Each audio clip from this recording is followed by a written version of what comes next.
Now you can take full control of your finance by export your Cash App data and get details insight in minutes. Hello everyone, welcome back to our channel. Before we go, we need to know why export your Cash App data is important. Exporting your transactions as a CSV file lets you see all your spending and income in one place, and you keep records of taxes or budgeting. Next, save a backup of your payment history. And here's how to do. Open the Cash App on your phone and log in. Tap the picture or icon at the top right corner, then tap Activity to see your past payments and deposit. And if you see an option to export or download, tap it to get your CSV file.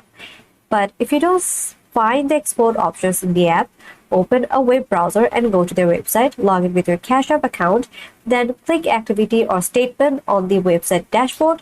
Look for the option to download your transaction history as a CSV file and click it. And last, open the downloaded file using Excel, Google Sheets, or any spreadsheet program. And here are some tips for you. You can sort or filter your transaction in a spreadsheet to better understand your spending.